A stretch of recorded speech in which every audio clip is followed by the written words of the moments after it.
Their what? Their liver. Are they drinking during COVID too? No, their liver oil is used to make vaccines. So we may have to kill a bunch of sharks. 500,000 of them. Well, since they're in my top 5, I mean, it goes clowns, dolls, and then sharks and ventriloquist dummies are tied for third. Ventriloquist. So you do not like watching, what's his name then, the comedian that has Ahmed? They're just, terrorist. I'm just not, I've never been into those, but then like you go back to the old school ones and that's really bad.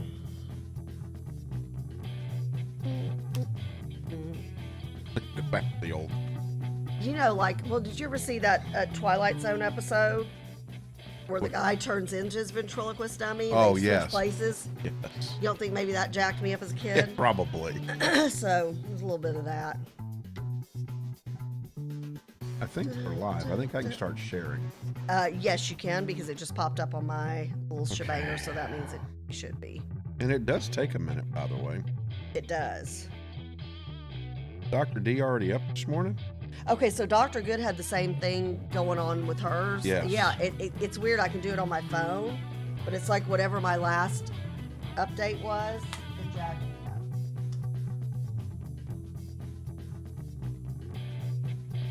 Good morning to the crew. Charles should be bringing us in here any minute. He's out in the lobby, your lobby. Oh, I need to tell Brandon that we've got Calvin, Tony, and Tony's friend coming in. That it's okay to let them Brandon, in. yeah. Yeah, yeah, Brandon up front. That's okay to let them in. Okay, I gotta get back over. Here we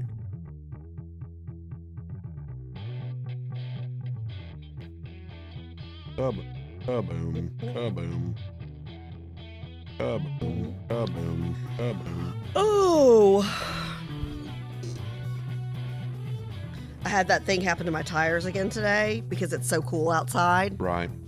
But I didn't worry about it. I just didn't drive any high speeds. Well, did they start to air back up? No, mine, you have to go get them, get them aired up, and then I have to go into my little computer system and ask it to reset. Oh. Before it'll kick back in. Oh, and there, Charles is on the move. Uh-oh. Ruh-roh. Can I get done before he gets here? Yes, you can. You can do it. Can you can I do it. Can I Go, do it? go. It is Monday morning.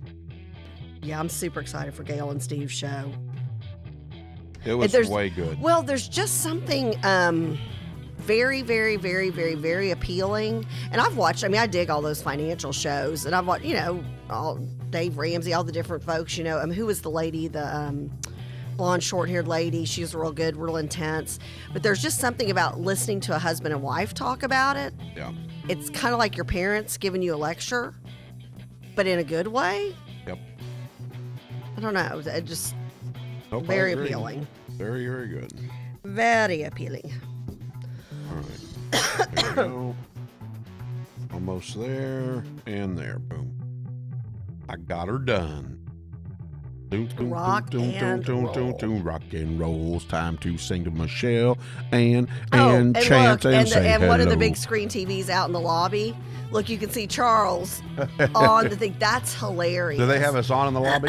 Yeah, they've got our show on in the lobby. Yeah, I that's love way it. good. I like that. Thank you so much, Venture X. Thank you, Venture X Frisco. That's great. So I'm going to have to go to...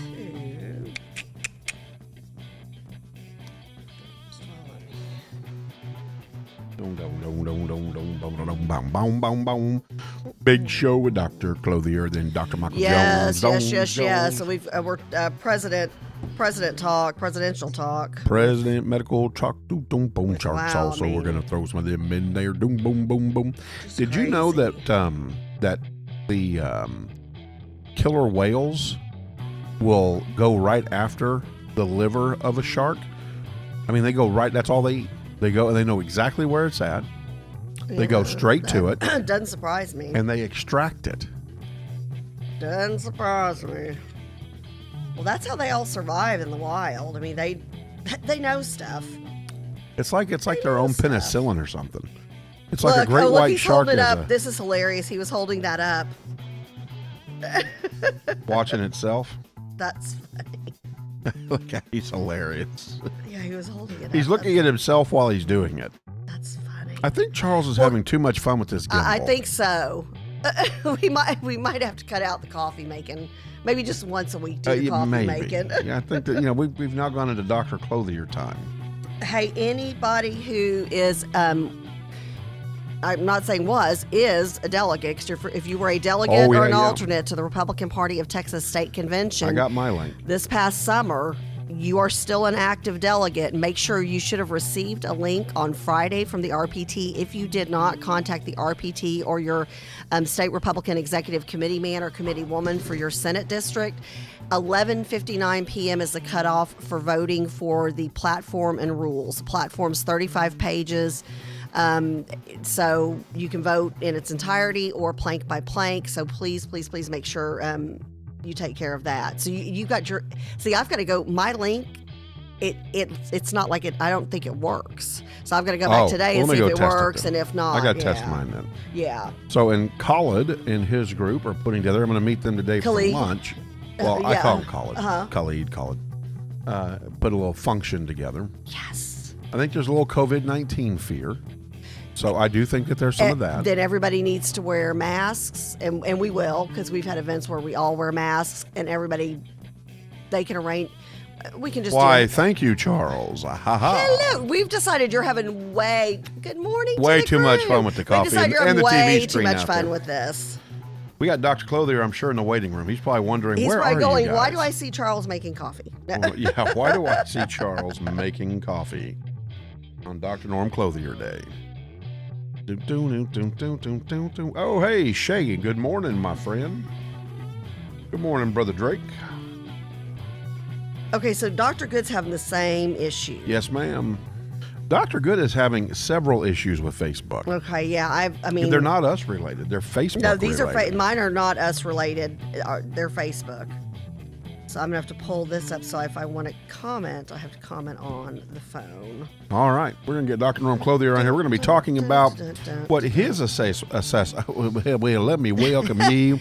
Well, howdy, name folks. is- welcome. Boy, where did that come from? What voice was that? Take a drink out of your hot coffee and you get that Woo!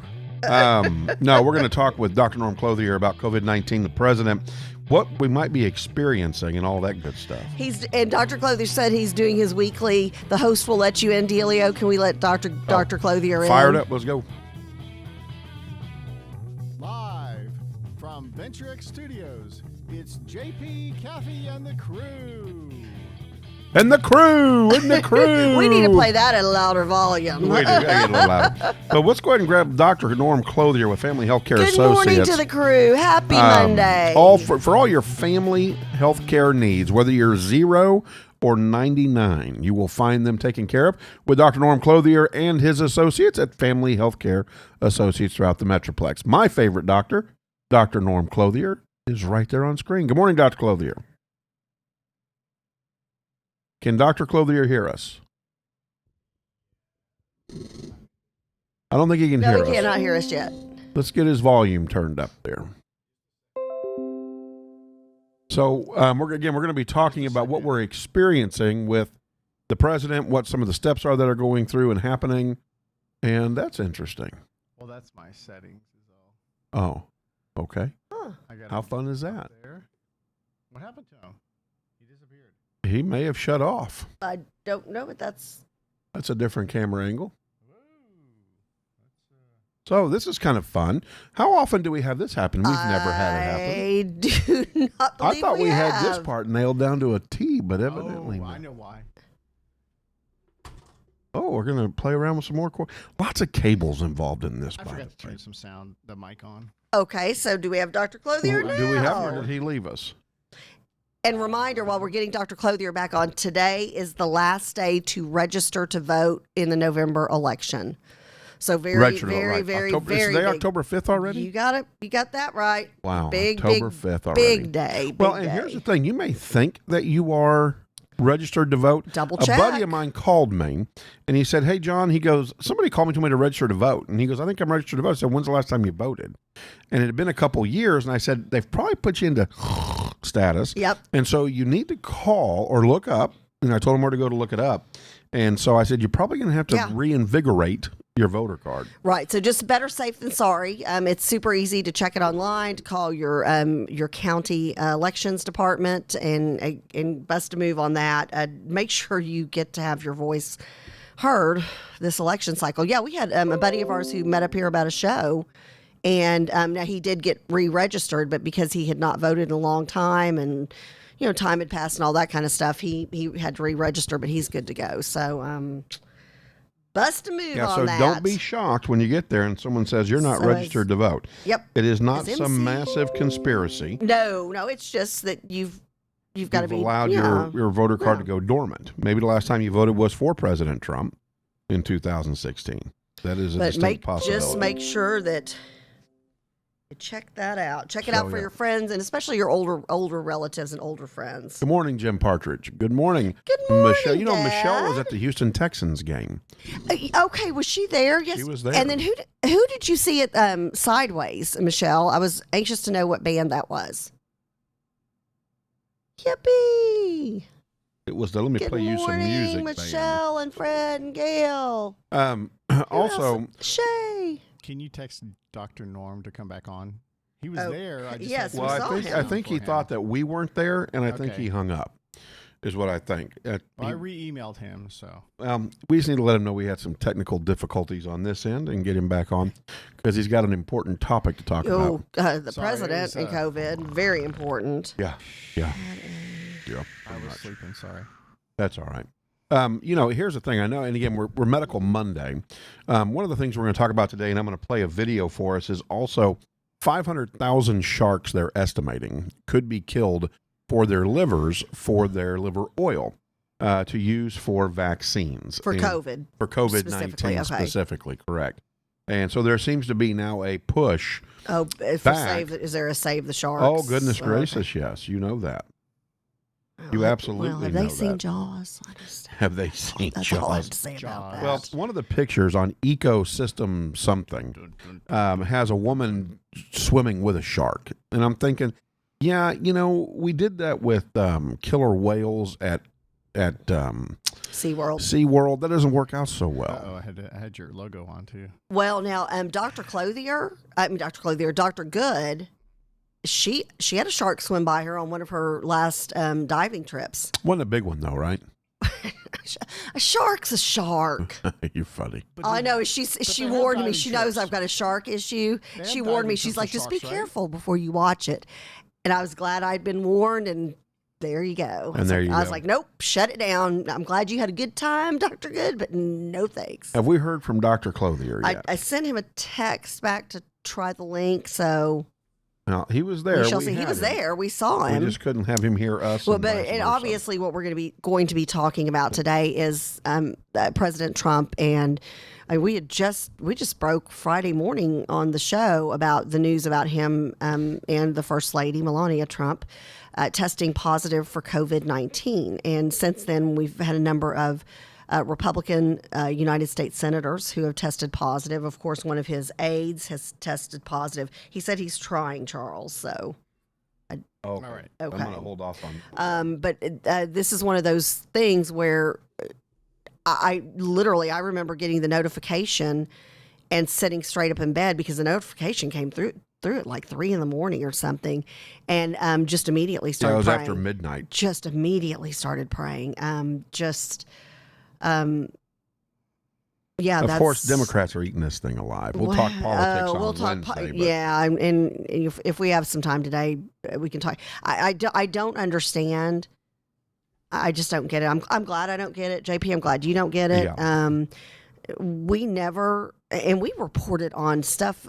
We reported on President Obama's policies that we didn't dig all the time. I mean, it was like a daily occurrence with us. Right. Well, because I didn't dig a lot of his policies. Did I ever wish him ill will? No. Did you ever wish him ill will? No. And I thought he was extremely subversive. Yeah. Extremely. I mean, I just... And divisive. I don't understand. I shared with y'all that one meme that's going around where they've got Melania Trump, the first lady, and then they've got President. Oh, There he Dr. is. Clothier. We got him back in. Can he hear us this time, Excellent. though? See, can he hear us? I can't hear him. I can hear him. Oh, you can? You I can? cannot. No. I meant. Let me see here. Yeah, we'll talk more about Yeah, we that. don't hear him. Hold on just a second, Dr. Clothier. We're trying to get the Is he sound unmuted? where we can hear Nothing you. on our side.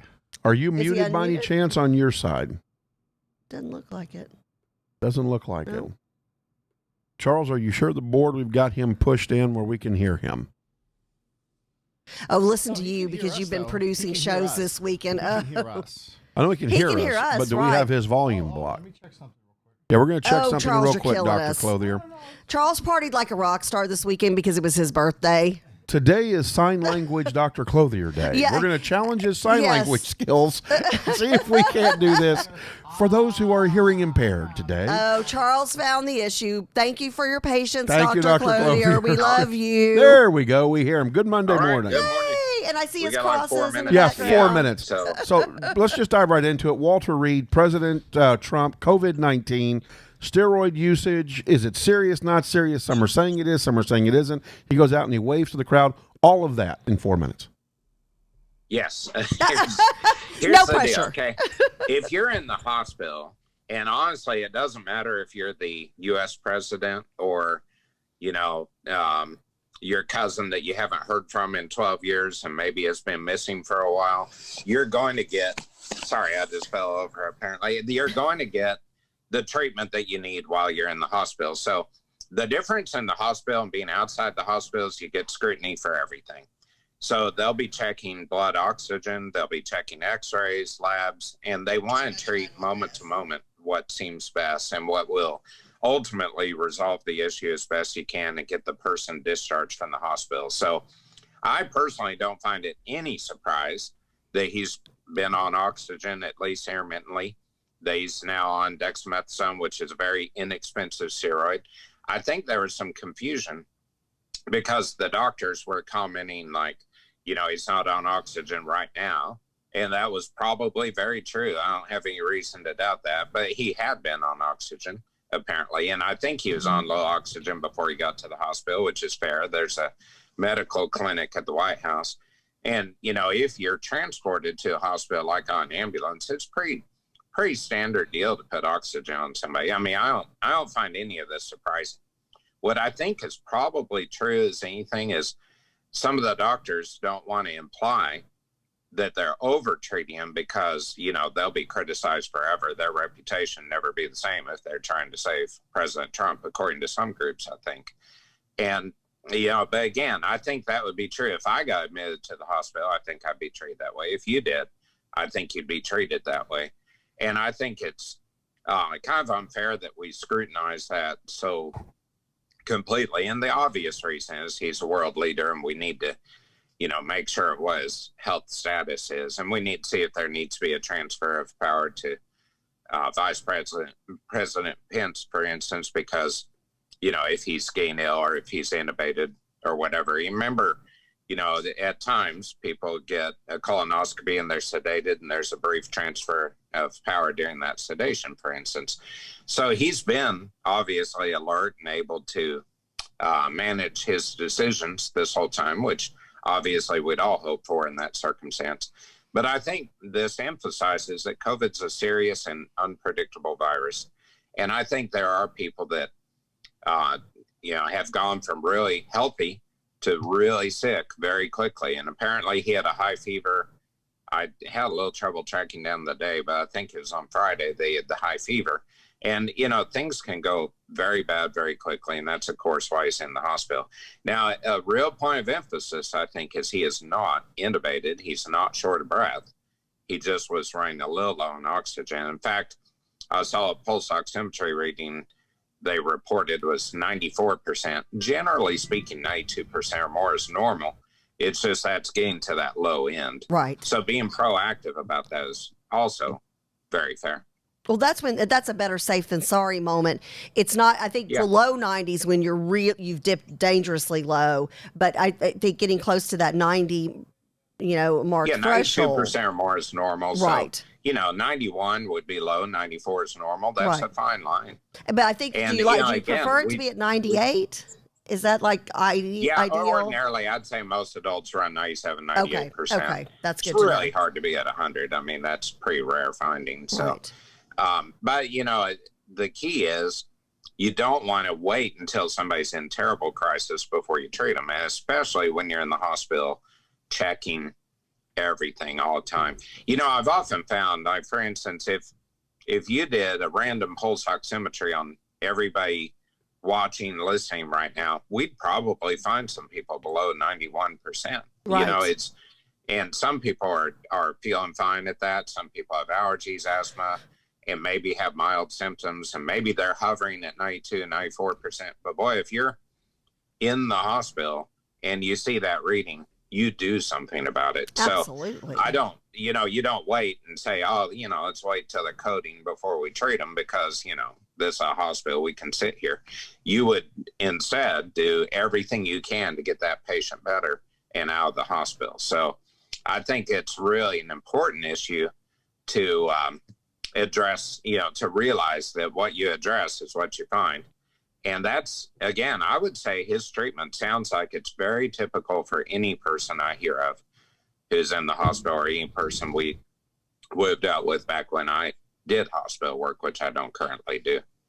Well, and that's good to know because you've got the naysayers and the folks who are saying, oh, well, this is over treatment or this is under treatment or they're making a joke out of this or they're taking this too seriously, which again, the political part of it, unfortunately, that's what you're going to get into. But you're saying that this is all, everything seems kind of classic medical textbook treatment. I don't see anything odd at this point. And I believe if any one of the three of us were admitted, we'd have the same type of treatment going right now. I think that's just very clear. There's nothing odd about putting a low oxygen on someone who's running a little low, who has a respiratory illness. And it's not invasive. That's standard of care. Yeah, exactly. And, it sounds like he received a couple of doses of Remdesivir, which also was suggested just in the last 10 days to be helpful. And we've suspected would be helpful all along. So nothing odd about that either. In fact, I actually just read this morning in the morning news that there are 99 people hospitalized in Collin County right now with COVID. I'm amazed still that we're keeping track of daily numbers, but I would suggest probably at least 90 of those 99 are on exactly the same treatment, and very likely 99 of them are. Right. It's a very common thing. Well, and I think that makes us feel better, as a nation. I think that makes us feel better to hear you say, hey, status quo. This is right. Absolutely. And I'm glad the nation is tuning in. They are. And this is your medical correspondent to the nation and the crew. I think too, if we had, if you're a family member of someone in the hospital, you're getting, updates pretty often. I think maybe a lot of people, more politically than just from the medical side, are not used to hearing medical updates either. And comments. And, I don't remember a medical update where there were a dozen doctors coming out other than a national figure or a celebrity. And that's just the nature of the press conference. If a member of Congress were in the hospital, if a governor of another state were in the hospital, which is also timely, I think that, we'd find very similar types of responses. Very good point. And I think it is really sad that it gets politicized. Illness is not political. I've felt all along that what all of our political leaders should do about the virus is prop a doctor out there and say, follow this advice. He or she will tell us what we should do. And then if it works, they can say, well, we picked the right doctor. And if it doesn't work, then they can say, well, this scumbag told you that. I didn't. And, that's kind of the nature of being in a medical position. You have life literally kind of in your hands, and you have to balance the right thing to do with the circumstance at hand. And everyone's a little individual, or very individual. And so that treatment will vary a little bit based on the individual. Dr. Clothier, something that's come out of this from the president going in is the idea that, well, the president should be quarantined for 10 to 14 days. doctors have now come out and said that was only for asymptomatic people, that they should quarantine, that 2 negative tests should release you and get you back into society. Have you heard Right. that? Does that sound right? Yeah, the CDC guideline changed probably about the first week of August, actually. And if you have 2 negative tests after a positive, and you are symptom free, you then are considered to be no longer a carrier or nor infected with the virus. And the difficulty for a lot of people, maybe the reason this word hasn't been out, is it's hard to get a couple of tests. And for a long time, when people would try to do their negative tests after an infection, they would do the test and have to wait 7 to 10 days anyway. And so now that we're getting some more prompt testing, and obviously I think, members of national politics are going to get prompt testing. That's kind of the nature of it too. But the test is becoming more available. And so the availability, the response time has picked up considerably. So if you have 2 negatives, your negative is what our current feeling is. Now, I do want to emphasize, because I hadn't said it yet today, we only have known about this virus for 10 and a half months. So it's very hard to know what the long-term antibody response is, the long-term negative rate. Will this be something where a virus is sitting in, say, the renal cortex and just pops out again at some point? We really don't know a lot of those factors. But I do feel that with the availability of more rapid testing, we'll have a much better handle on at least who's currently positive and who's currently negative.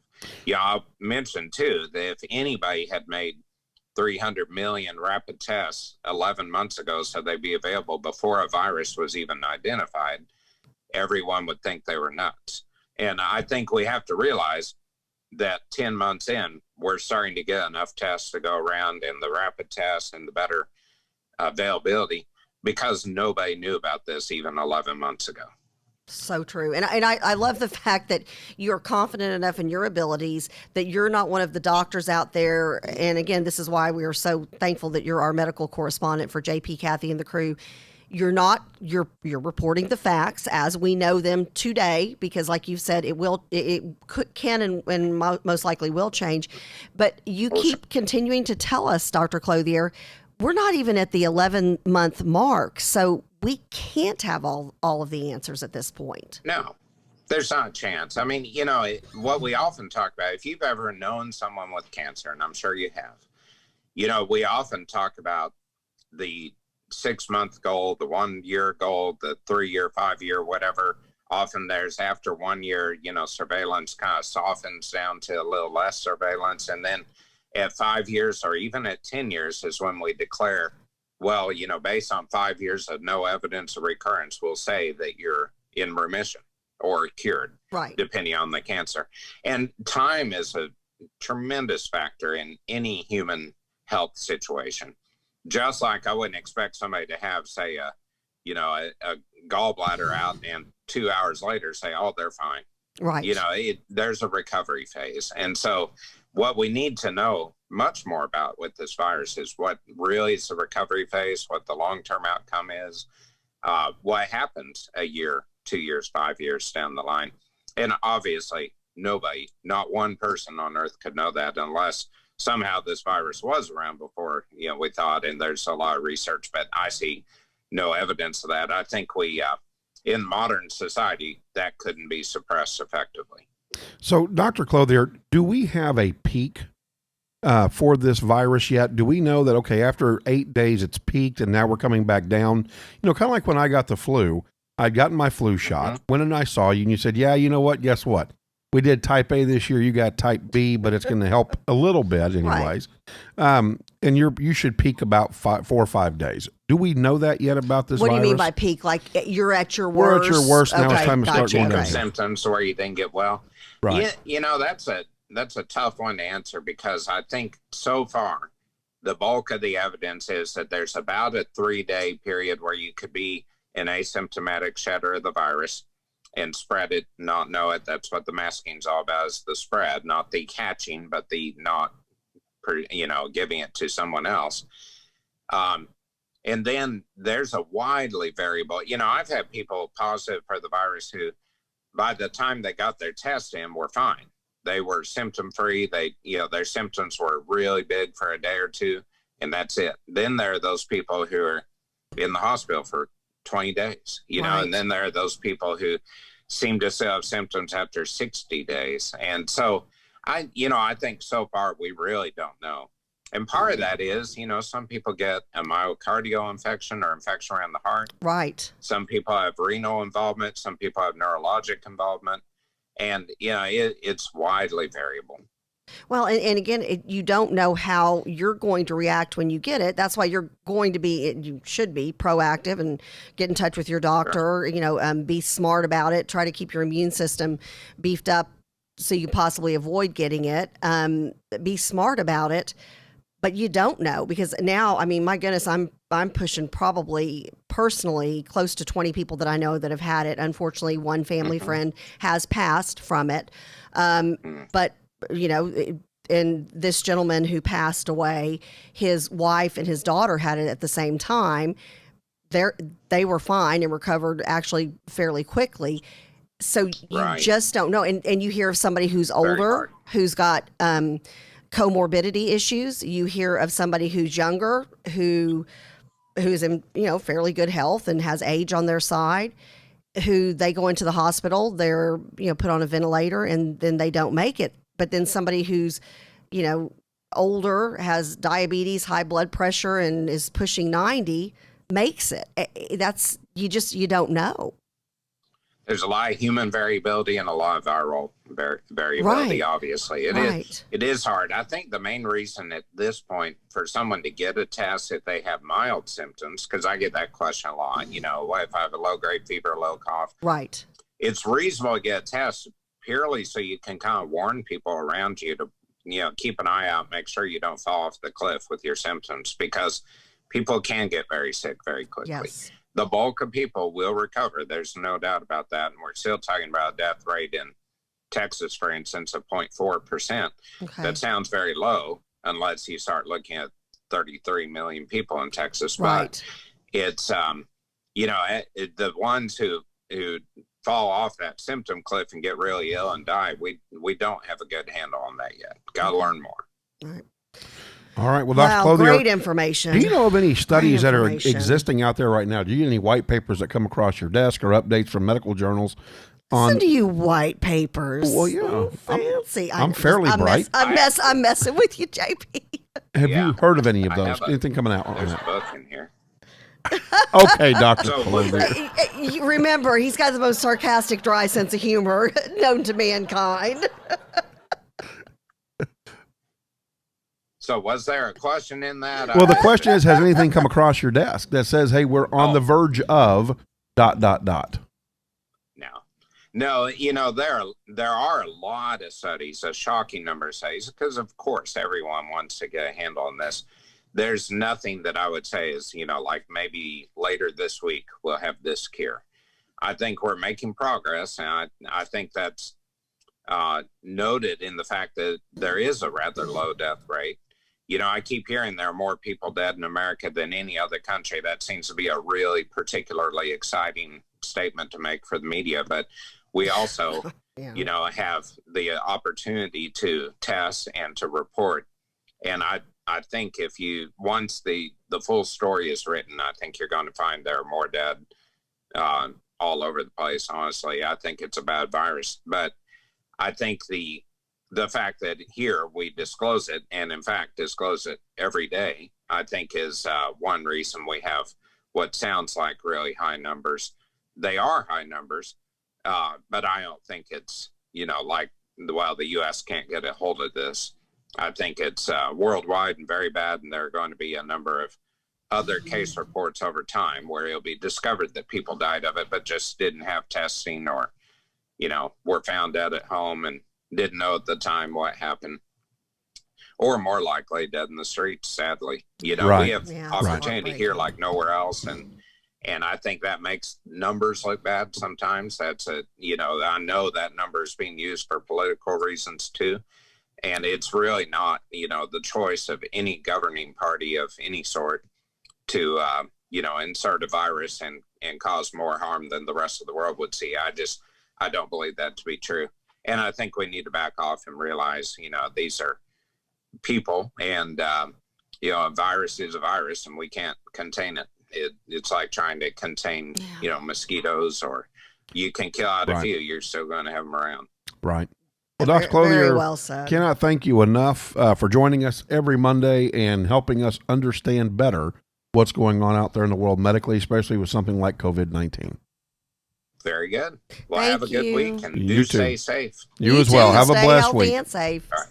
All right. Thanks. Dr. Clothier. So, yeah, Dr. Clothier Always great hits it right on the head. Always great It's only information. been 10 and a half months. Yes. That's all it's been. And look at the trail that it's left behind, and they're working on it. Talking about the president, here we've got some footage from the White House physician talking about the supplemental oxygen and the Is this Dr. Conley? Yes, Okay, dexamethasone. So we're going to go to my screen here in just a second with Dr. Charles Gura and bring you what Dr. Conley had to say. I love it. As well. Don't forget to go to our link tree. That's LINK T, and I think tr.ee /JP Kathy and the crew. And you can sign up for all of our social media there. You just check all the boxes and you've just become a member of the network. Can you restart your software? Oh, did it please? go off? Yeah, It may I had a have. problem with mine too earlier. So It happens. It's a Bluetooth scenario. But we did have some folks from the crew that tried to get on our link tree and got there and then went, what do you do with this? There's a bunch of boxes to check. Just check them all. And that way you can become a part of the network. Oh, there you go. And you can watch us And from we've got any a couple one of of other them. members of the crew who have signed on. 0.113. We've got Cleo, we've got Lisa, we've got it says Gordon, it's- we've got Coach Quigley. So good morning to y'all. And as a matter of fact, Lisa and I are going to be doing a show. We are starting 2 weeks from today, and so super excited about that. If it's a show geared towards women of faith or women who are looking for how to better use faith in their life as a coping mechanism, as a way to get from one day to the next. Have we said the name of the show yet, JP? Can I say You that? did say it already. Oh, once. okay, Not, so I not can today. say- Not today, but you said it last week. Okay. Okay. But all I Okay. see So is it's called The Heart and Soul of Texas Women, and we are starting that 2 weeks from today here at the JP Kathy and the Crew Network. Super excited about that. And Lisa is an amazingly uplifting woman who puts God first in her life. You are going to be inspired by her. We have got some stellar guests that are coming on the show, other women who use their faith in their everyday life, and really, really are excited about this show. Really super excited. So I'm very excited about it. Is Well, that and what I'm also, supposed to be seeing? what's that? Is that what I'm supposed to be seeing? You can see that. That's on my desktop. So that's interesting that you see that. I'm glad that you're connected because mine was giving me a hard time there. and I still can't make comments on my Facebook Well, Your software. feed. hold on. Also very excited about the fact that we've got our launch of MoneyLink on Thursday mornings from 7:30 to 8:30. The crew is in for a treat. You're absolutely in It's an for a awesome treat. logo. JP And started Sharon Inman did the producing. logo. She did a I fantastic wondered if job. she did that. She did the Sharon Inman, logo. if you need a logo done, and she's very affordable, she does phenomenal work on logos. She's done our logo. She did Stephen Gale's logo. JP produced and directed the show this weekend. I got to see some little glimpses of them getting the show ready. I tell you, I will Try be my tuning screen, in Charles. every single Thursday morning. It's a great perspective to see. There's just something very soothing, kind of very listen to what mom and dad have to say from that couple's point of view. There's just something about listening to financial information. They're not giving financial advice or anything like that, but they're educating you, and things that I feel like I probably should have learned in high school or college. I'm like, wow, how did I not learn that. Well, and what's fun is they're Did you still get husband that and kind of- wife. Yeah, and so and they're such a cute couple. You know, you can just tell they've got so much respect for each other, but they're able to have a good time together and poke fun at each other. So while you're being educated, you're also being entertained. Absolutely. I just love that. So Thursday, good stuff. 7:30 to 8:30. Thursday's just jam packed. It is. We have a great lineup on And then Thursdays. we've got the lawyer show, which I tell Jeremy Rosenthal is knocking it out of the park with that show. He is, and people love the doing show. Doing a Had great some job. comments this weekend on the lawyer love show. it, love it, love it. And then I've had several people who have told me, I hope I don't ever need a lawyer like Jeremy. But I've got his contact information in my hip pocket just in case. Do they handle tickets and things like that? He's criminal law, so he's criminal. He's a criminal running defense stop attorney. signs and all that kind of stuff, I think we're on up the food chain with. I mean, it's very serious. Something like even a DUI, but on up the. Okay. Yeah. So and he knows his stuff, and he again he's talking about the legal profession. But it's in an entertaining way. That's what I like about all of the different shows that we've got here. Is same with Dr. Good. I mean, my goodness, that woman will, forget more in 5 minutes than I'll ever know in my entire lifetime about education. But everybody who presents the information, they do it in such a way that it's, I don't know, JP, the word I'd be looking for, the term I'd be looking for is maybe user friendly. Like you don't feel like I don't feel like anybody's talking down to me. Right. I feel like I learned something on all of these shows, but I don't feel like somebody's saying, I can't believe you didn't know this before, kind of a deal. Right. If that makes sense. And then It they're does. also entertaining, and they all have their I'm own rebooting. sense Switcher of, just died. sense of humor and stuff like that. So, man, good stuff. It is good. So, well, and again, Thursday's lineup. Let's go over Thursday's lineup. And Andrew real quick. White, he's watching. Good morning, Andrew. Good morning, Major and White. Chuck. Saturday Chuck, mornings. yeah, Andrew and Andrew White. And we did get Chuck our sound Wright. situation fixed. It was a cable. Yes, Andrew, sorry about that. But And a bad cable at What that. a great first show that they had on Saturday morning. And Right now, by the way, combined hits over 500. We're almost Love 600 it. views on that show. love it. Brand new Launching. show, Yeah. a military show. You've got a Marine and an Army guy, and they're really fun, and they talk about, historical significance of the military and of veterans. They talk about nonprofits that are out there that you can help support the veteran community. They're going to be doing book reviews, military book reviews, military movie reviews, just on and on. They're going to be talking about service organizations for veterans every week. So, and also do a little football talk. So They do a little military football talk, but then following fun that, stuff. we're in the talks right now, and even bringing in an ESPN guy out of Florida, Maybe a college Yep. football review at 9:00 on Saturday morning. Yeah, so we're stay tuned really for that. excited, really excited. We've got the Veterans Day coming up too. In Well, that's November. right. Yes, Huge. So if you're a amen. member of the crew, we need you to take off a part of the day on November the 11th. And come on up to Venture X Studios. We're looking at getting some breakfast donated, some lunch donated. We're going to do our very first Veterans Telethon. And we're going to ask you to dial for dollars for us. And so we want you to get on the calendar November the 11th. We're going to run Come on from up here. 7:30 Yep. Eight hours to straight. 5 Yep. o'clock.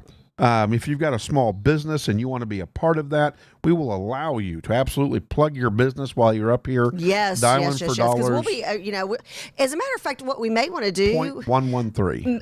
JP, we might want to play a little. That may be the day that we kick off a little paper football, Yep. and have a little football going on, have some fun. Maybe later in the day, bring out some beer and wine, and kind of finish off the day with a happy hour. We've got a second military show that's going to be starting, and it revolves around a nationwide organization that's really geared towards transitioning soldiers from the military world to the private sector world, to back out into the free market. So just very, very excited. We've we can't forget the Punchline players. Well, I haven't covered all through. We just stopped at the Yeah, we went to the telethon. I do want to come back to the telethon. Great show. Great show on Thursday night. November the 11th. Yes. We would like for you to take off some time. Bring coworkers, bring your CEO. Come on in. We will help promote your business while you are dialing for dollars. Bring your cell phone with you. We're going to go from 7:30 when the show kicks off until 5 o'clock that day. Faye Curtis said, "Count me in." All right, and Faye will let you push your 3-day walk with Susan G. Komen. Yes. And so come on in. But yeah, we need your help to raise money for disabled veterans. Our goal is $1,000 to raise, and I know that the crew can do that. Right. So also don't forget to go to Linktree and sign up for all of our social media so you can see the telethon, because we're going to stay live all day, the whole day, doing the telethon. So we want you to join us. But so That's on Thursdays Somebody from the crew 8 could hours do a of JP, Kathy, and the matching thing or crew. something for that. That would be awesome if we had someone somebody who could do a match. If we do a hit our goal of matching thing, if we 1,000, hit our that'd be goal. wonderful if somebody could find us. If you know somebody who would do would be that. great. if you know of a That'd be company fantastic. or absolutely. Yeah, so just, good stuff. And then the Punchline Players, who crazy talented group of young men and young women from Creative Arts for Christ, led by our own Crystal Griffith, who is just an amazingly talented woman herself.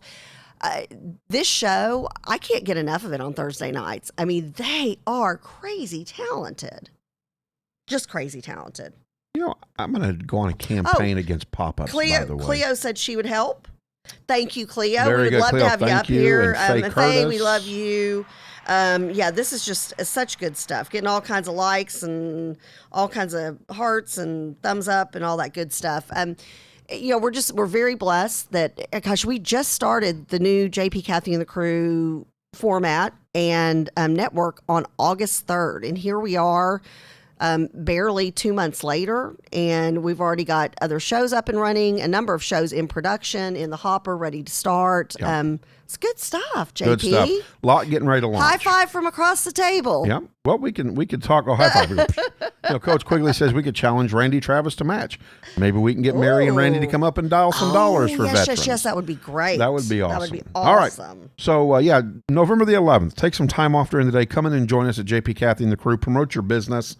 If you know a business that wants to match the dollars that we raise for disabled American veterans, please let us know. We'd love to be a part of that. So, definitely. All right, we are geared up now. This is Navy Commander Sean Conley. This is the White House physician. Chuck, you've got my screen. Good. Here we go. This is what he had to say about President Trump giving him oxygen and all of that. This is going to go about the same pace as what Dr. Clothier had to say. He's not received any at all? He's not needed any this morning today at all. That's right. Has he ever been on supplemental oxygen? Right now he is not on I understand. oxygen. I know you keep saying That's right now, but should we read into the fact that he had been previously? Yesterday and today he was not on oxygen. So he has not been on it during his COVID treatment? He's not on oxygen right now. I'm going to try to pin you down one more time. I know you said there was no oxygen Yeah, I'm yesterday. not. He's not on oxygen But did he today. receive any on Thursday? And what's today? Saturday? Saturday. No, Thursday. Okay, so no Thursday, no Friday, no Saturday. That's fine. So that was why we were confused. Thursday, no oxygen, none at this moment. Yeah, and yesterday with the team, while we were all here, he was not on oxygen. Late Friday morning, when I returned to the bedside, the President had a high fever, and his oxygen saturation was transiently dipping below 94%. Given these two developments, I was concerned for possible rapid progression of the illness. I recommended the President we try some supplemental oxygen, see how he'd respond. He was fairly adamant that he didn't need it. He was not short of breath. He was tired, had the fever, and that was about it. And after about a minute, on only 2 liters, his saturation levels were back over 95%. Did you give him a second round of supplemental oxygen yesterday? I'd have to check with the nursing staff. I don't think that if he did, it was very, very limited. But he's not on oxygen, and the only oxygen that I ordered or that we provided was that Friday morning initially. His lungs, are there any until obesities? today to disclose that the president had been administered oxygen? It's a good question. Thank you.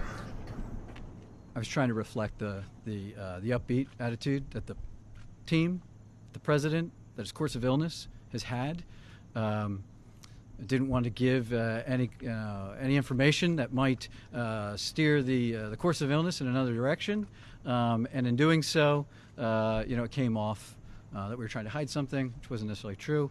So here I have it. He is the fact of the matter is that he's doing really well.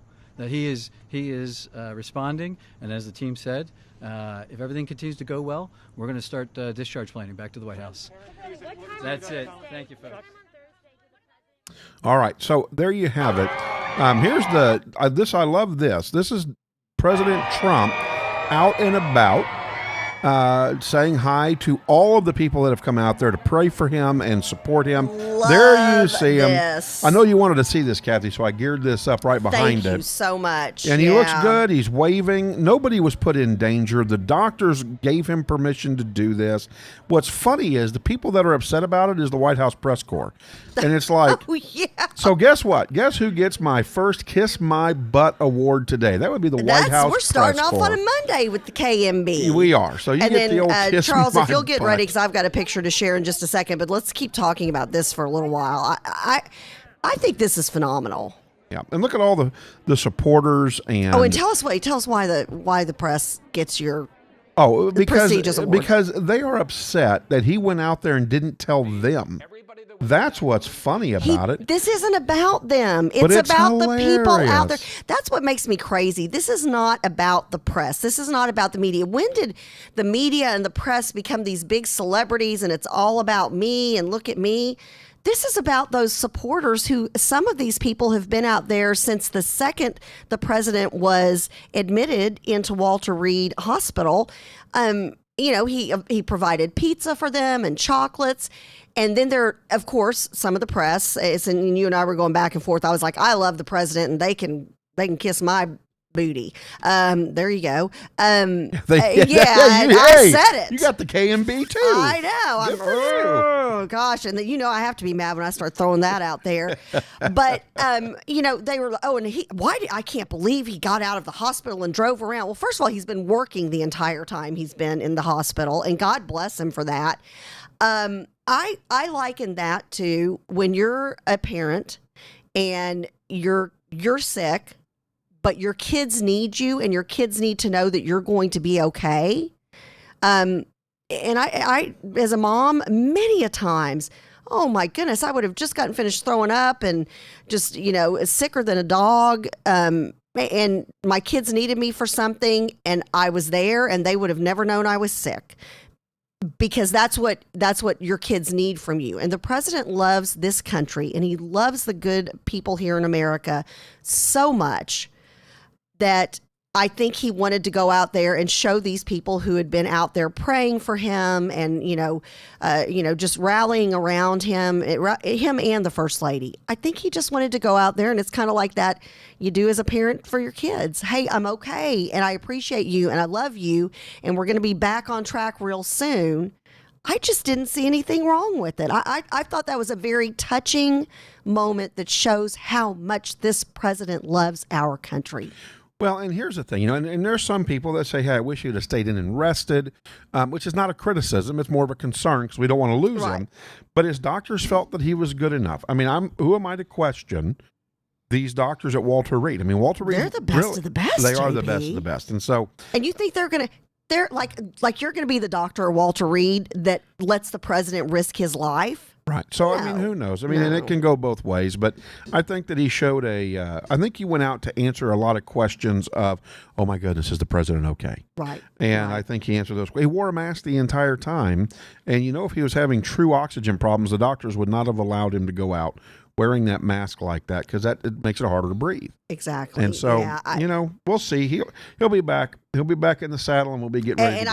And he really never got off the saddle. And I've changed my mind, Charles. I don't want to show this picture. I'm going to describe it though because I don't want to put this out there. There's a picture, and I saw it. Oh, is this the one you shared yesterday? Yes. Well, I was like Sid Miller. No. Well, Sid Miller, who is our agriculture commissioner, right, great and a friend guy. Of mine. Yeah, just a good man. Here in the state of Texas, and he posted a picture, and he basically said, This is an example of the sick, disgusting, depraved hatred being sown on the internet. May God have mercy upon your souls.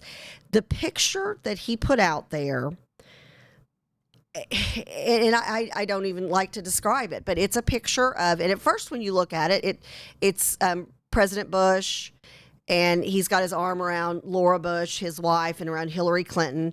Then Bill Clinton's behind Hillary with his head kind of popping in between Bill and, I'm sorry, between President Bush and his wife. Then you've got President Obama, and you've got Michelle Obama, and then you've got Melania Trump, and it looks like they're all three locked up, arm in arm.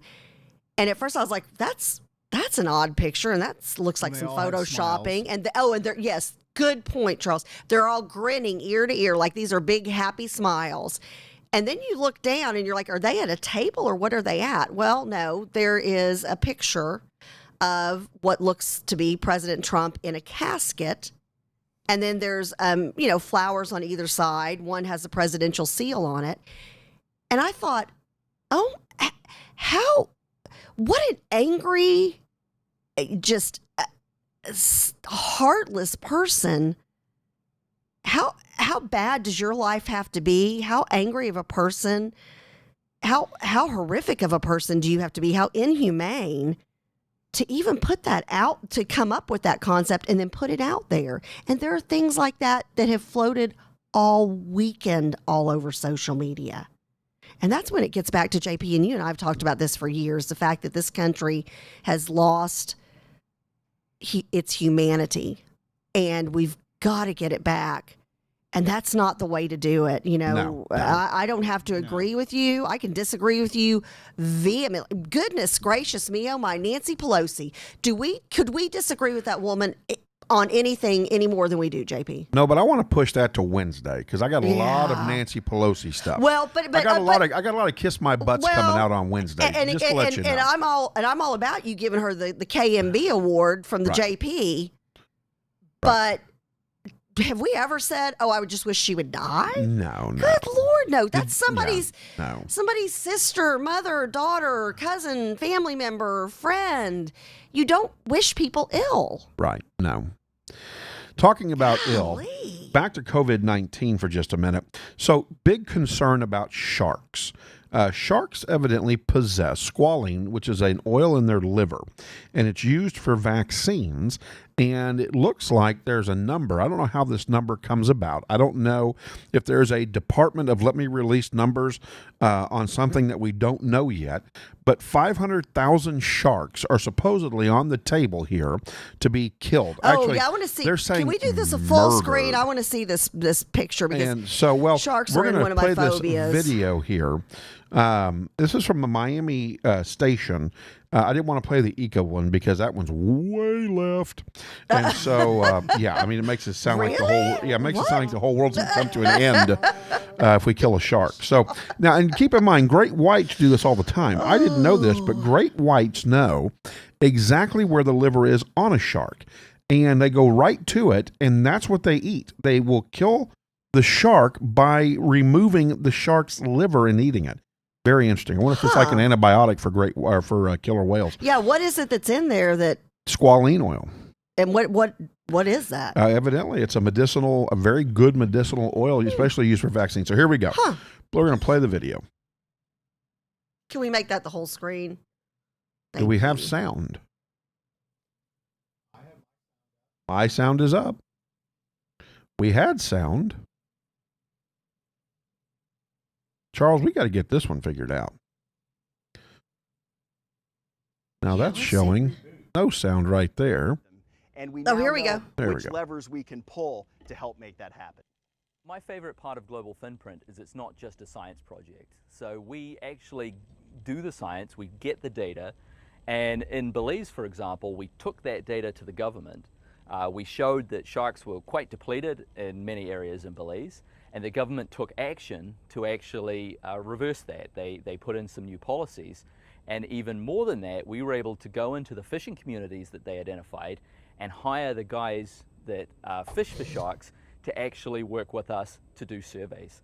And that actually provided an alternative livelihood other than fishing that was good for the people and the sharks. Well, that's And good though. really Now what we'll have we need. 500,000 to be able to use for the Global vaccine. Finprint has told us that one thing you can do to protect sharks is just ban all fishing in an area. We call those no-take marine reserves. The only issue with that is that it's usually a very confined area. But another thing you can do is specifically ban certain types of fishing that are very destructive to sharks, like gill nets and long lines, but apply that over a really big area and allow the fishermen to do other things like hand lines to target the reef fish. That's a sort of compromise solution that doesn't ban all So fishing, here's again but trying could to be really not helpful for sharks. get rid of sharks along all of the coral reefs and protect them, because of the concern that there is going to be 500,000 sharks that could die. And of course, they never told us why in that video. That was kind of interesting. But we're here with Chomper. Oh, we're here with Chomper the turtle. That's kind of cool. Hey, Chomper! I want to see Chomper. All I can think of is when you talk about the sharks is, I want to see Chomper. of course, I'm sorry, everybody. Baby shark, do do do. Yeah. Baby shark. Let's show Chomper the turtle real quick while we wait for Dr. Jones. Can we finish singing that song? Oh, Chomper, is he okay? Yeah, Chomper's getting some medical care. Oh, poor Turn us baby. back up there, Charles. You turned our volume What's wrong down. with Chomper's foot? Thank He's got a goodness tumor. Dr. Terry arrives tomorrow. See his Just tumor? wanted to give you a quick live feed of what is the largest tumor that we've ever seen here at the Turtle Hospital. And that's medical. Chomper weighed in at about 150 pounds, but we're thinking I have Dr. Jones. Very good. that tumor. So there's Chomper. He's cute. They're gonna Oh, get rid sweet baby. They were able to take care of his tumor. So he's good now? He's good. Okay, good. Yep, he's good. All right, we are lucky, fortunate, and excited to have joining us now Dr. Michael Jones. Yes. An OBGYN here in the Collin County area, in McKinney, if I'm not mistaken still. He specializes in infertility, right? OBGYN. Well, I said that, I said that, Charles. I said OBGYN first, and I said he specializes in infertility. So we've had Dr. Jones on the JP, Kathy, and the crew before, and hopefully we can make him a regular right here on JP, Kathy, and the crew on Medical Mondays. So no video. No video. All right, so let's bring his audio in and take Chomper the turtle off the screen. Then. I was going to say, I don't think we want Chomper the turtle and Dr. Jones. There we go. Let's put Dr. Jones' website information up on the there screen. We go. Dr. Michael Jones, good morning. Good morning. How are you? I'm good. Excellent. So, welcome. Thanks for joining us here on JP, Kathy, and the crew again, and we're hoping we can make you kind of a regular on Medical Monday. Well, that sounds like fun. So, Dr. Jones, give us a little background. And I know that, did you actually start your practice in Ennis and then move it up to McKinney? That's right. I practiced in Ennis for about 25 years, doing a regular OB-GYN practice, and then I moved to McKinney about 5 years ago. And been here since. So, Dr. Jones, do you deliver babies? And how many have you delivered? I've always thought that was cool. I do deliver babies, and I don't know how many. That would drive people crazy trying to figure that out. But it's been lots, more than 100. More than 1,000 for sure. Wow. For sure. Now, here's the big question: did Debbie let you deliver any of your own kids? No, I wasn't through medical school when my kids were delivered. Well, actually, I was when my youngest was delivered, but no. So you got to be just a dad and a husband at that point. That's right. What advice would you give young couples that are starting to think about making and building a family? Well, I guess you just want to make sure that the relationship's secure. I would advise getting married first. I think that there's two things. It gives the mom the security that she has somebody that she can depend on to help raise the children. I guess that's the first thing I would do. I would get on a vitamin that has folic acid in it, or folate, to reduce the risk of neural tube defects like spina bifida. But that's about it. You know, Dr. Jones, on your website, you say that you are a pro-life board certified obstetrician and gynecologist. Define that for us. I mean, I would think that every OBGYN would be a pro-life, board certified. I mean, so can you explain that and what differentiates you from everybody else? Well, not everybody is board certified. You don't have to be board certified to practice OB-GYN, although most hospitals will not give you privileges unless you are board certified or at least eligible to be board certified.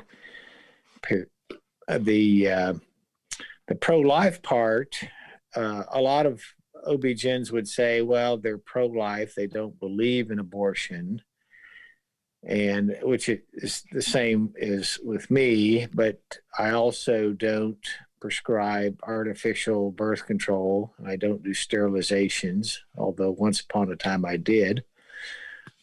And that's really the difference. There's probably there's only two other doctors that I know of that are pro-life obstetricians. And one is Dr. Behan practices out of Presbyterian, and his associate, whose name escapes me right now.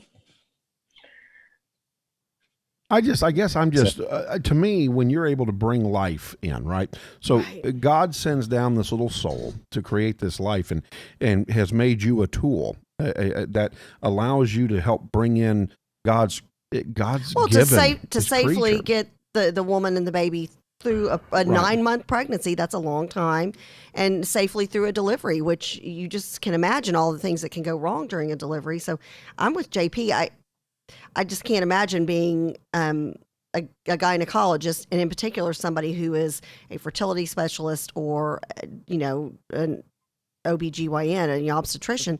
I don't see how all of them are just declared pro-life. Right, or why you wouldn't be pro-life. Yeah, so good for you. Good for you. So thank you for that, Dr. Jones. Dr. Jones, if I'm a young couple, we're married and we're committed to our faith, we're committed to our relationship and each other, and we've been trying to have a child, but we've struggled somewhat. What does struggle look like? And is there a time frame on struggle? When is it a good time to say, okay, we need to probably bring in a Dr. Jones? Yeah.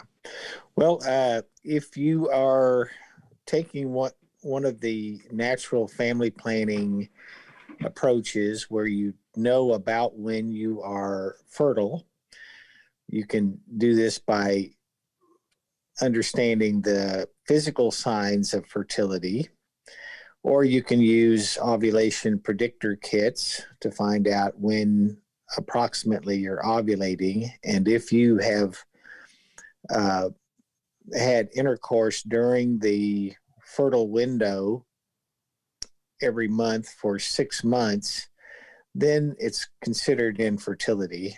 Or if you have had random intercourse for over a year, not knowing when the fertile window is and haven't conceived, then that's also considered infertility. It's time to be evaluated for that. So you go through that process and you've hit that time frame. So you've been trying, you've hit around the ovulation time or the fertility time. And so you call the doctor. I'm sure there's some anxiety that comes along with this. There's probably a little sadness that they were not able to get pregnant naturally. Well, and when's the time before that question would be, my question would be, how long is it that you've tried everything and you've done the ovulation kit, you've marked your cycle, all that kind of good stuff. At how many months? Or do you try a year? Okay, so 6 months. 6 months. And then if is you're about, randomly, it's a year, he said. Okay, gotcha. Okay, I did not hear that. So good. Okay, good to know. So what does that phone call sound like when they call in, and how do you train your staff or yourself to talk with a couple like that? We just arrange for an appointment so that we can discuss all the factors involved in infertility and begin a detailed workup of the possible causes of infertility. We usually can find out why they are having trouble conceiving in probably 99% of the cases. And most of those are amenable to fairly simple treatments. What do some of those treatments look like? Just an idea. Well, some women are not ovulating regularly, and probably polycystic ovary syndrome is the most common cause. We can evaluate that with blood tests and sometimes an ultrasound. And there are medications that can stimulate ovulation for them and are successful, anywhere from 30 to 70% of the time. And if that isn't successful, then what we recommend is a wedge resection of the ovaries in that case, and that just resets the ovulation process that starts in the brain and goes to the pituitary, and then the pituitary signals the ovary to ovulate. That's successful about 80% of the time with people with PCOS.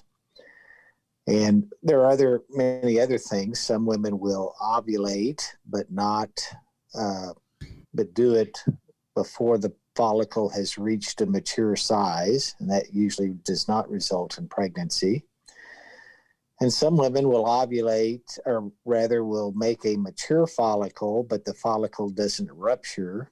We call that a luteinized unruptured follicle. And that's pretty easy to treat. Both of those conditions are easy to treat with medication. And then we look at the hormonal environment after ovulation. Are they making enough progesterone or estradiol to prepare the uterine lining for implantation? And that is also easy to treat. What a lot of women with infertility have is they have things like endometriosis. About 70% will have endometriosis, and we go in surgically and remove the endometriosis, and that removes the inflammatory process of the pelvis that is also a big factor in preventing pregnancy. And then, of course, we also send the male's semen for analysis, because there are a lot of times where there are correctable problems with semen production that may be the cause of their infertility. Most couples have more than one thing going on that is preventing them from conceiving. So let me ask you this. How important is diet to the proteins, and I'm going to call them proteins, correct me because I am not a doctor. Nor semen. do you play one on TV. I don't. I could, though. That go into a male semen. Because I'm glad you brought men up, because men are a part of that. It's not, well, you can't get pregnant. It's, well, maybe you can't, dude. And so what kind of foods do you recommend that couples eat? Nutritionally, like a diet or to help supplements besides the folic acid, obviously. Right. Well, for women, we recommend a paleo diet because the standard American diet with a heavy emphasis on grains and dairy are considered an inflammatory diet, and so we want to decrease the inflammation in the body, and a paleo diet is the best way to do that. And paleo diet is simply a diet that is devoid of grains. Grains came along late in the history of mankind. Prior to that, we ate just what we could find or kill. And grains came along later, and grains have things in them called lectins, which tend to cause inflammation in the gut. So that's not good. Yeah, we don't want inflammation of the gut. What about... That doesn't sound good for people who are older like me who have already had their kids. Right. What about foods for men? I mean, and how long does it take for a man to produce semen? Well, men are producing semen all the time. I don't remember what the time frame is from the beginning of sperm production till it's actually in the ejaculate. But as far as diet for men, I'm not sure of a specific diet for men, but things that are really important for sperm production is avoiding alcohol and tobacco. They can influence sperm production tremendously. And then the other thing is if a man is taking testosterone because they've gone to a clinic and determined that they need some testosterone, if you're not taking testosterone prescribed by an infertility or a fertility urologist that are correcting a testosterone problem, then excess testosterone will completely kill sperm production. And that's not good if you're trying to get pregnant. So so if you're out there, gentlemen, and you're hearing this, and you're on a clinical, not a, what did you say again, Dr. Jones? A urologist that is more geared towards fertility. That treats infertile men, and the urologist is prescribing testosterone because there's an actual testosterone deficit that's affecting sperm production. Then you can improve sperm production with the right amount of testosterone. I think most men that get testosterone supplements or testosterone injections and that sort of thing are getting a supra-physiologic dose of testosterone, and that will just kill sperm production. All right. So, and that's important to know and understand. That may be part of the issue. So a lot of things could be lifestyle checks to try to make yourself healthier, to be more prepared for fertility. That's right.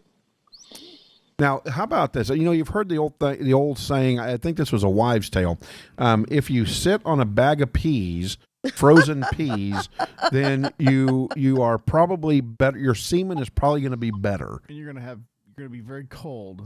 Yeah. Well, but I mean, is that old wives' tale true, Dr. Jones? I have never heard of that. So I'm thinking no. Well, that was not in his medical class. I would think sitting on a bag of peas would inhibit performance in a number of ways. But well, you could make split pea soup, I guess, if you're not careful. Yeah. So, but in all seriousness, I've heard that heat can kill semen. Is that right or no? Well, I mean, the scrotum has a muscle that's part of the scrotum called the cremastic muscle, and it raises and lowers the testes to get them closer to the body when it's cold outside, or to drop them down lower when it's hot outside, because temperature of the testes is important in sperm production. And that's why some men have what's called a varicocele, which is an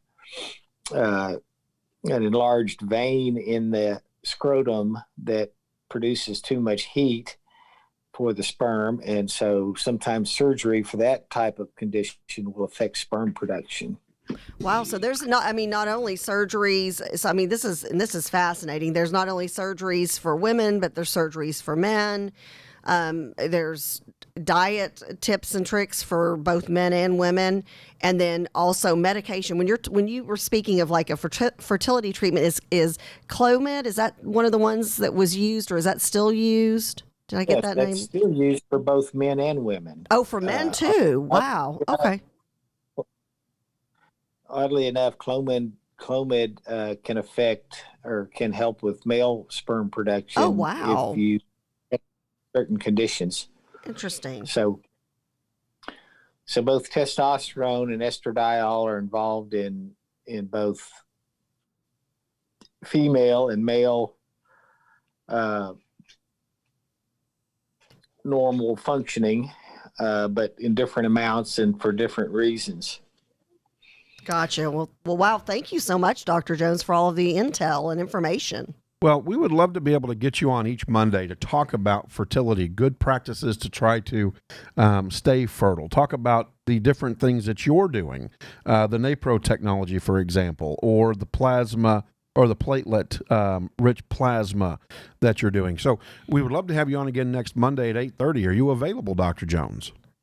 I'll be happy to be there. All right. Fantastic. Thanks, Dr. Jones. Dr. Michael Jones, thank you so much. Please tell Debbie I said hello. I will. All right. That's Dr. Michael Jones out of McKinney. We've got his website up and tons of fun information. If you're having issues getting pregnant or you're thinking about getting pregnant, I think he would be a good doctor to go to. It sounds like he's extremely knowledgeable with all of this. Well, what I love about Dr. Jones. But there's a lot of doctors that specialize in infertility. Right. You got to make sure you get with the right one. Well, what I love about Dr. Jones, first of all, is his faith. Oh, my goodness. Dr. Jones and his faith with God. Wears it on his sleeve. Yeah.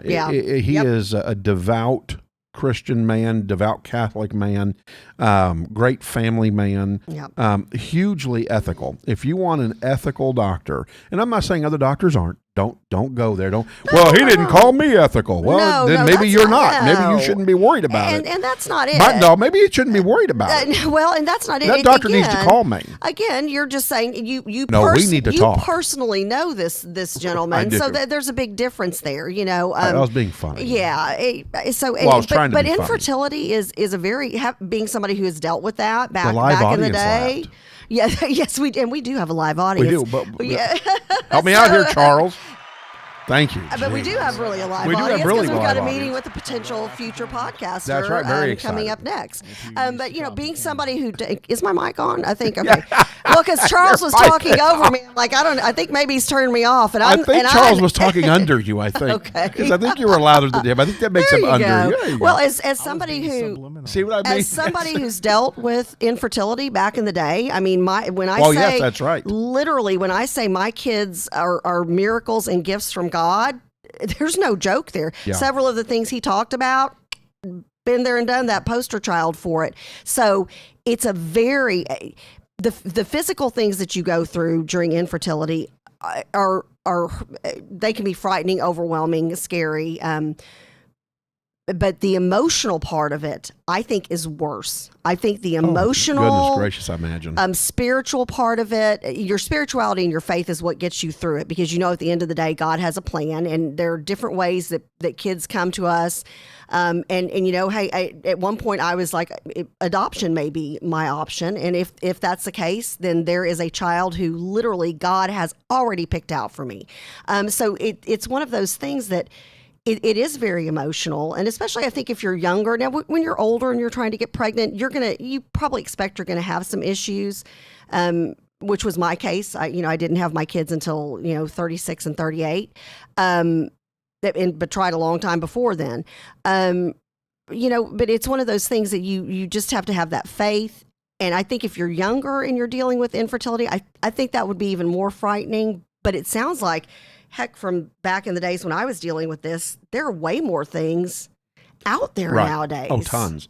Well, and again, which is a good thing. Yeah, and Dr. Jones is very much into the natural approach to it.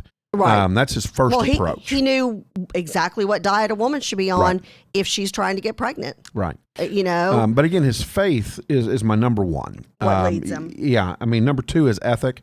Is very, very good. That's my number two. My number three is the fact that he's a family man. Yeah. He has children. He has grandchildren. I think they're on the brink of great-grandchildren, if I'm not mistaken. And so, again, just a great doctor overall, great disposition. I love Dr. Jones and his family. And so... When you say it that way, I always think of Indiana Jones. Well, maybe he's Indiana Jones of the OBGYN community. There you go. Okay, so this is great. So, of course, some of our female members of the crew have been talking about going back and forth, like, who's trying to get pregnant? I'm like, love that time in my life. Absolutely loved it. That ship has sailed. And so everybody's been making their comments. Cleo's is the best. At this point in my life, I'd rather be shaved bald and paraded naked through the streets of Plano twice before having another baby. So there you go. So, Cleo, are you sure about that? I think there's some confusion. I think Cleo confused everybody. She may or may not want a baby. So here's no, she's okay with her puppy. Well, but here's the thing. Let's talk about her child right now. I want to do a big old kudos out to her. Trajan, yes, did his West Point ring ceremony with the beautiful young lady next to him. I love the picture and love the background. Love where they did the ring ceremony. Yeah. So congratulations to your West Point senior and his ring ceremony. Love that. Bravo. That's so awesome.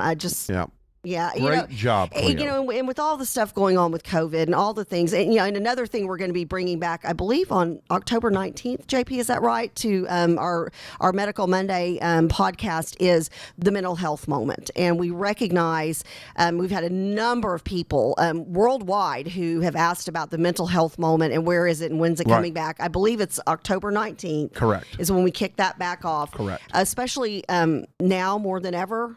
During COVID, people are in need. People of all ages are in need, all walks of life. It doesn't matter your background, if you're black, white, purple, anything in between. It doesn't matter if you're a young child or you're in a nursing home. People need this. They really need this, and we recognize that. And we're bringing that back with Acadia. We are. And Chris Getz. Acadia, so we're real excited. Charles, about put that back up there. Charles has just flashed the suicide prevention hotline. And by the way, I want to thank the Gail, stop. I know. Yes, I'm channeling my inner money link, Gail. Gail. Stop it, Gail. But no, he's flashed on the screen suicide prevention hotline. Yes, I want to thank the crew for meeting my $200 goal to raise money. Wonderful. They met the goal. Facebook didn't send me anything on that, by the way. I had to have Gail or Michelle tell me that you met the goal. That I made the $200 goal. Like, they didn't send me a message. Like, especially suicide prevention, and you did it during September, which is Suicide Awareness Month. It seems like you would have gotten like a like from Facebook, or just a notification that says, "Hey, you've met your goal. Congratulations," or something. So, want to thank the crew for helping me meet that goal of $200 donated out there to help fight suicides and people who may have suicide ideations. And again, we flashed that number on there. We'll do it periodically as well. Mental health moment getting ready to kick off with Acadia and Chris Getz. If you know anybody who needs help, do not be. And this is something we talked about, with a couple of our guests during the month of September. Don't be afraid. Reach out. Better safe than sorry. If there's somebody you need to check on, better that they think you are the biggest nuisance in the world. Right. Then you find out that they had taken their life, and maybe you could have gotten them to somebody who could have helped them. Positive person experience for them, please. Yes, absolutely. Yep. And we're going to do positive person experience Friday. We had a packed Friday this last Friday, but I've got one. We have a packed Friday every Friday. We do. Well, and entertainment news just keeps getting better. Yeah, well, yes, and I think I will be doing a Bold and Beautiful and Young and the Restless update. Oh, I can't wait for that. We've got to do a kiss, you and I. The way that Bold and the Beautiful does it. Oh, I want to bring in mannequins and show. That's what I'm saying. I've got it. But then we'll put you and I together like we've kissed on the air and we can cause controversy. Oh, my God. Well, how do you say it? Controversy? Controversy. Yeah, controversy. You have to do that split screen. It's the funniest thing. So we'll do that. Soap operas are we'll do a soap opera hilarious kiss right now. Oh. Yeah. That'll be hilarious. All right, lots of controversy. We're a mess. We are a mess. Tune in Wednesday for more of a mess, but don't forget to catch our lineup. And our website will be released soon. Yes, yeah. Our website's almost live. Yeah, we can't go live yet, though. We can't talk about it yet. Yes, because Kathy, the former teacher, has to check and grammatical errors. Don't forget to check for Chuck's fingers doing this because he does this. Are I you know pointing he towards hashtag it? JPK crew. Point down to the Do we point down or do you point Yeah, down? and go to Linktree. Oh, he's going to point. I'm not pointing. Linktree. Yeah, now he's got his middle finger going. What is he what are doing? you doing? You're a nice Catholic boy. Oh what my are you doing? gosh. What are we doing here? Did you become like a monk or Tio's something watching. Good from morning, London? Tio. That's the longest Are you finger. like an, are you That's the like one that can point the you farthest. and Robin Hood? Give me a break, Oh, dude. No, such go a to mess. Linktree at /JP Kathy and the crew. Sign up for all of our social media platforms. Our YouTube is growing. And our YouTube is growing. 158 followers. I know. I would love by We our need more. telethon for the veterans on Veterans Day, our 8-hour telethon. I would love by November 11th for us to be up to 200 subscribers on we YouTube. could also make that an exclusive live stream the entire day on YouTube. Oh, can we do that? Maybe. Well, we can. We We'll can. We'll about talk. it. We We'll talk see. about that. We'll talk about that. And Okay. see. I don't know that I'm particularly excited about Obviously, I don't get included in the technical Well, no, decisions, this which just is happened. rightly so. that. No, this just happened. Oh, well, I shouldn't be included in the technical discussions This anyway. just happened. The engineer became a co-host somehow. This just all happened. I'm not sure how this happened. If he's going to do this, we got to get a camera on him because people want to know what Chuck looks like. We are just a mess. We're just a mess. And stop with the middle finger from now on. He doesn't mean that. He's I'm gonna- not. Yeah, he's, I'm going to call your mother. yeah. He And knows you know your I know mom. your mother. He's got her on speed I dial. do have her on speed Hey, dial. we do ask the crew to please continue to pray for the president and the first lady and all of those who are being impacted by COVID-19 currently. And also Leon Chastain Yes, from Leon, Venture a dear X. friend of ours. Pray Yes, for him so as yeah, well. pray for him as well. So, And 3:07 first pitch for the Houston Astros. There you go, Coach. oh wait, what? Houston Astros Oh, Division Series. Can't wait till sports on Friday. I know, me neither. Because we do have some cowboy talk to talk Yeah, about. but we're not talking about the where's Longhorns. wah, I got to do wah, this. Oh my gosh! How did we lose to TC Are who? are you not wearing? TC Are you going to wear who? your hat on Friday when you talk? Maybe upside down or inside out. I'm disappointed. Maybe backwards? Maybe. Oh my gosh! I'm disappointed. That's crazy. Yeah, TC who? Horned who?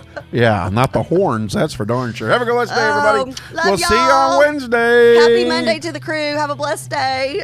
Just another manic Monday. Oh, don't. Oh, they're going to cut us off. Facebook's going to cut. Don't sing it. Don't sing it? Yeah, Even Facebook two will cut words? us off. Do you think they actually recognize I my don't know. voice? Oh, maybe that'll be the good I thing. mean, come on.